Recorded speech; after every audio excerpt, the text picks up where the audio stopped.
Hello guys, welcome to KSR data vision. నేను మీ Mahesh.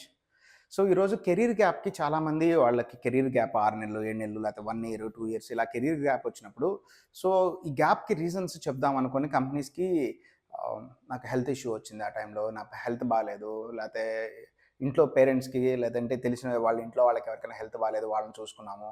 So లేదు manager తీసేసాడు, మేనేజర్కి నాకు కొంచెం క్లాష్ అయింది, ఇలాంటి చాలా రీజన్స్ చెప్తూ ఉంటారు.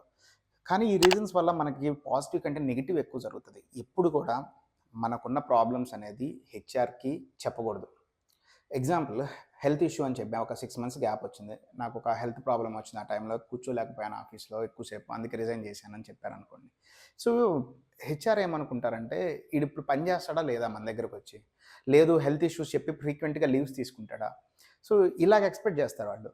సో మనం నెగటివిటీని ఎప్పుడు కూడా ఎవరికీ మనం చెప్పకూడదు. మేబీ సరదాగా చెప్పుకోవాలంటే బంధువులకేనో, హెచ్ఆర్‌లకి అస్సలు చెప్పకూడదు. పైకి అయ్యో పాపం అన్నా గానీ ఎక్కువ హ్యాపీగా ఫీల్ అయ్యేది ఈళ్ళే. లేనిపోయిన తలనొప్పి ఎందుకు ఈడికి మళ్ళా ఇచ్చేసి ఏదైనా జాబ్ వచ్చిన తర్వాత మళ్ళా మానేస్తాడేమో, సరిగ్గా చేయలేడేమో అనుకుంటారు. సో ఆ రీజన్స్ చెప్పొద్దు. దానికి వేరే బెటర్‌గా పాజిటివ్ ఉండే రీజన్స్ చెప్పుకోండి. మీ పర్సనల్ ప్రాబ్లమ్స్ అలాంటివి మాక్సిమం అవాయిడ్ చేయండి చెప్పడానికి. మేబీ ఇది ఎథికల్‌గా కొంత కరెక్ట్ కాకపోవచ్చు.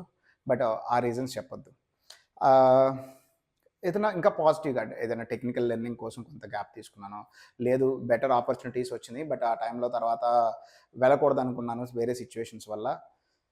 ఇక్కడే ఉందాం అనుకున్నాను. ఫారెన్ వెళ్దాం అనుకున్నాను. బట్ కుదరలేదు. ఇలాంటి రీజన్స్ ఏదైనా చెప్పండి కానీ హ్మ్, హెల్త్ ఇష్యూస్, ఇంట్లో ప్రెషర్స్ ఉన్నాయి. ఆ టైంలో ఏదో లోగా అయ్యాము. కుదరక జాబ్ రిజైన్ చేయాల్సొచ్చింది. ఇలాంటి సిల్లీగా లేదంటే అలాంటి రీజన్స్ చెప్పొద్దు. ఏదైనా అది కూడా పాజిటివ్‌గా టర్న్ అయ్యే రీజన్స్ మాత్రమే చెప్పండి. Thank you.